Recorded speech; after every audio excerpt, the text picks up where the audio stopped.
Hello, everyone. This is Assessments. I'm Mr. Popek, Title I teacher assigned to Thrill Park through Parma Virtual Learning Academy. Talk about our assessments. Kindergarten, we have Ames Web Plus. This is one assessment that Title I uses, and we initially assess students using a benchmark measure in the fall. And for students in kindergarten, we use a letter name fluency test. I will show you that in one moment. This records how many letter names a student can identify in 1 minute. Also, for kindergarten students, a letter word sound fluency assessment is given. This records how many letter sounds a kindergarten student can identify in 1 minute. Here is the letter name fluency test.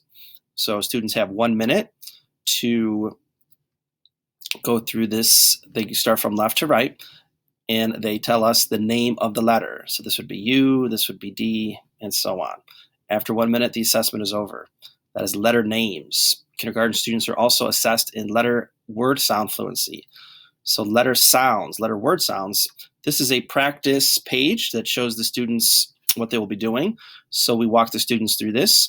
Students will start here with t, f, and then they go to the right. So they go down and over, and here they would say b, at, bat.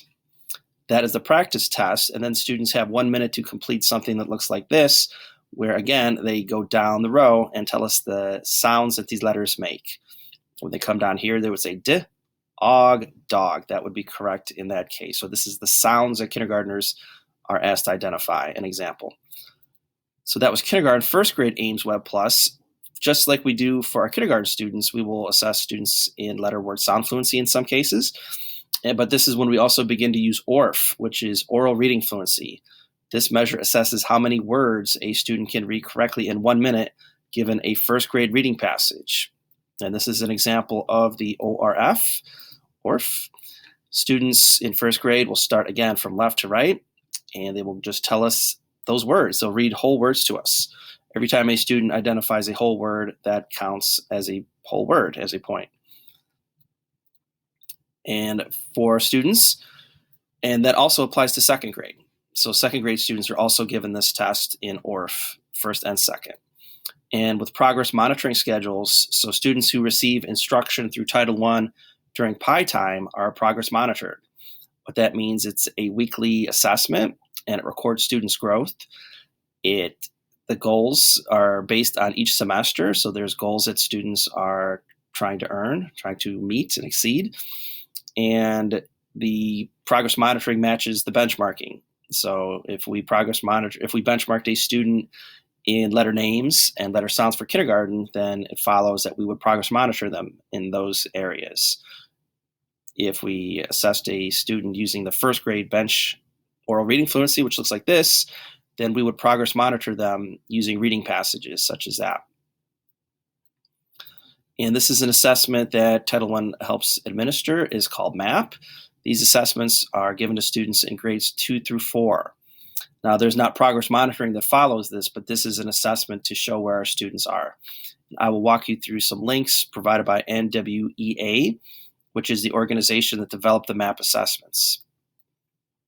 Here's our links.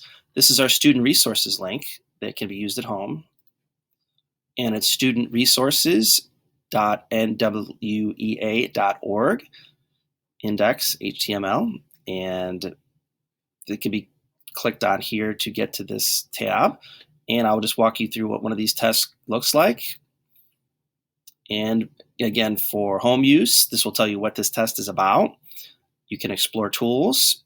You can get ready for the test. And here's a practice test. And our username is going to be grow. Our password is going to be grow. And we open up our practice test here. So we have grow and grow once again. And we'll choose second grade. We'll go with reading, English, and as a practice items, reading. And once we choose those, our blue arrow is highlighted. We click on that.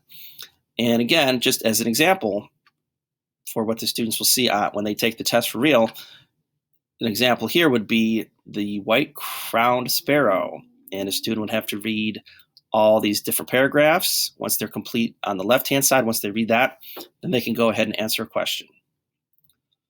And as you can see, the arrow is grayed out until an answer is given by the student. So this is a new paragraph. Students would be asked to read this, click an answer, and then they can move on. And again, here are paragraphs. Students would have to choose answers and move on. Here is important that the student reads the directions. The student would have to read this whole story, and they would have to answer how are Dad's ideas different from Milan's ideas. Choose 2 answers. So if a student only chooses 1, they will be stuck. This arrow has not been highlighted, so they can't progress any further. Very important that the student follows directions, choose 2 answers. So once a student chooses 2, then the arrow is lit up and they can proceed.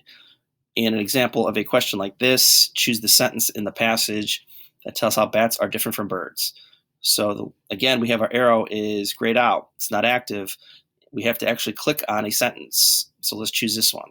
When we click on that, now you can see the arrow is activated and they can move on to the next question. And again, we just have to read our paragraph, answer our questions like that. So that is a walkthrough. You can click on that link and read that at your own pace. And this is a good article that is also on the NWEA website. This tells us 20 tips for families to help prepare their students for those tests. And again, you could read this at your own pace at home, but that just tells us ways to prepare for the test. And if you have any questions about the assessments that we use at Thurl Park, whether it's Ames Web, whether it's MAP, you can email me at popekj@parmacityschools.org or any of the Title I teachers. Thank you and have a great day.